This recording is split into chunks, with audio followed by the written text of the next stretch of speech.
IPC की धारा 497 पर इन दिनों खुली बहस छिड़ी हुई है।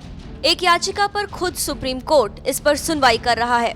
मुख्य न्यायाधीश जस्टिस दीपक मिश्रा ने 5 जजों की संविधान पीठ को ये मामला सौंपा है, जिसमें जस्टिस डी.वाई. चंद्रचूड़ भी शामिल हैं।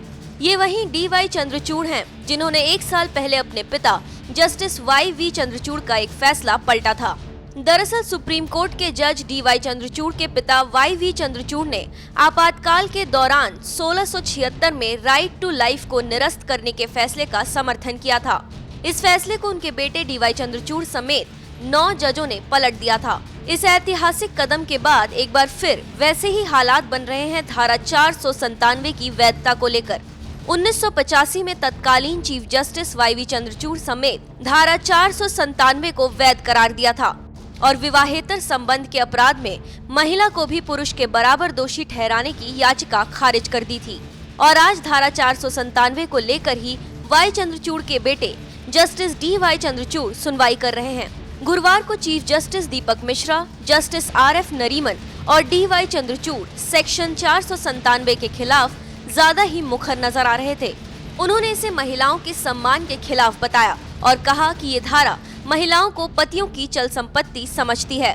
तो वहीं जस्टिस चंद्रचूड़ ने तो अपने पिता के 1985 के फैसले पर भी टिप्पणी की और कहा कि हमें अपने फैसलों को आज के हिसाब से प्रासंगिक बनाना होगा।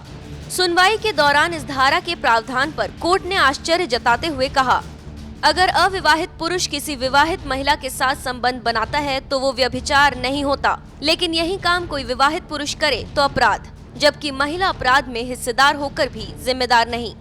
जितनी सख्त टिप्पणी धारा 497 को लेकर की जा रही है, उससे लग रहा है जस्टिस डी.वाई. चंद्रचूड़ अपने पिता वाई.वी. चंद्रचूड़ का एक और फैसला पलट सकते हैं। अगर ऐसा होता है तो ये भारतीय न्याय व्यवस्था में पहली बार होगा कि बेटे ने दूसरी बार पिता का फैसला पलट दिया हो।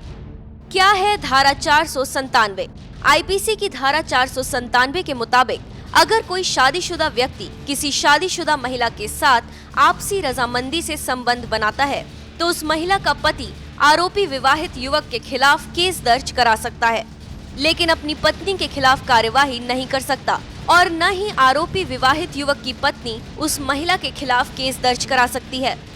इस धारा में ये भी प्रावधान है कि विवाहेतर संबंध में लिप्त विवाहित युवक के खिलाफ पीड़ित पति ही केस दर्ज करवा सकता है।